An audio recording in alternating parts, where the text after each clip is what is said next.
मुंबई की भीड़-भाड़ वाली सड़कों पर जब आप अनगिनत चेहरों को देखते हैं तो उनमें से किसी एक को पहचान पाना मुश्किल होता है।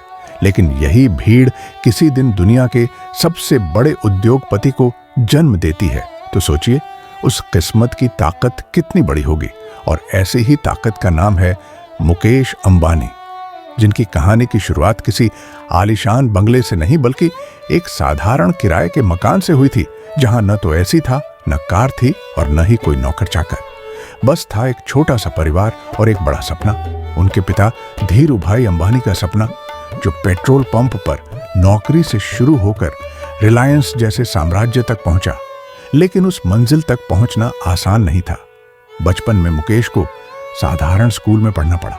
दोस्तों के पास महंगे खिलौने थे तो उसके पास सिर्फ साधारण किताबें। लेकिन यही साधारणता उसे सिखा रही थी कि असली ताकत पैसा नहीं बल्कि मेहनत और धैर्य है। यमन की सड़कों पर पले बढ़े मुकेश ने वहां लोगों को संघर्ष करते देखा, पिता को दिन रात मेहनत करते देखा और धीरे धीरे समझा कि अगर जिंदगी बदलनी है तो हालात से लड़ना ही होगा। यही सोच लेकर उन्होंने अपनी पढ़ाई मुंबई में जारी रखी और बाद में स्टैनफोर्ड यूनिवर्सिटी तक पहुंचे, जहां बिजनेस और मैनेजमेंट की गहरी समझ हासिल की। लेकिन किस्मत ने यहां भी एक मोड़ दिया। पिता ने उन्हें भारत वापस बुला लिया क्योंकि रिलायंस बढ़ रहा था और उसे संभालने के लिए किसी भरोसेमंद कंधे की जरूरत थी। मुकेश ने बिना हिचकिचाए अपनी पढ़ाई बीच में छोड़ दी और भारत लौटकर रिलायंस को संभालना शुरू किया। वहीं से असली संघर्ष का दौर शुरू हुआ, क्योंकि रिलायंस उस समय एक छोटी सी टेक्सटाइल कंपनी थी जिसे बड़ा बनाना आसान नहीं था। बाजार में पुराने खिलाड़ी मौजूद थे, राजनीति का दबाव था, बैंक भरोसा नहीं करते थे और मीडिया भी अक्सर सवाल उठाती थी। लेकिन मुकेश ने अपने पिता के साथ कंधे से कंधा मिलाकर काम किया और टेक्सटाइल से बाहर निकलकर पेट्रोकेमिकल्स, टेलीकॉम और रिटेल तक का सपना देखा। एक एक प्रोजेक्ट को संभालना आसान नहीं था। शुरुआती दिनों में वे खुद फैक्ट्री के फ्लोर पर जाकर मशीनें देखते थे, मजदूरों से बात करते थे, घंटों खड़े होकर प्लानिंग करते थे और कई बार असफल भी हुए। लेकिन हर असफलता ने उन्हें मजबूत बनाया।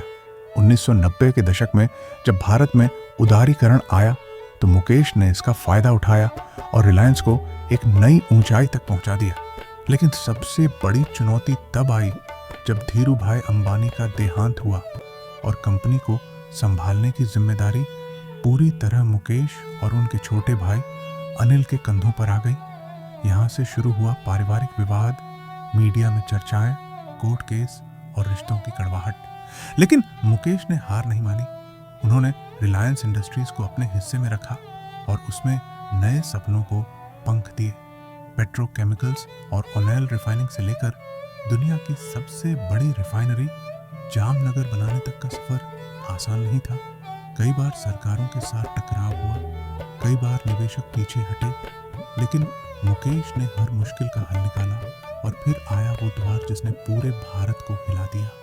जब रिलायंस जियो का जन्म हुआ, लोग कहते थे कि ये काम असंभव है। टेलीकॉम सेक्टर में पहले से ही बड़ी बड़ी कंपनियां मौजूद थीं, लेकिन मुकेश ने जोखिम उठाया। 4G नेटवर्क को पूरे देश में सस्ते दामों पर उपलब्ध कराया।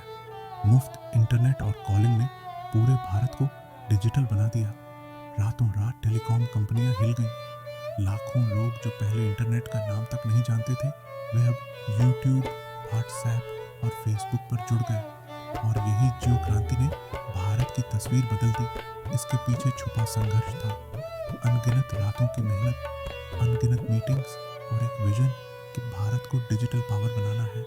यही वजह है कि आज मुकेश अंबानी न सिर्फ एशिया बल्कि दुनिया के सबसे अमीर व्यक्तियों में शामिल हैं।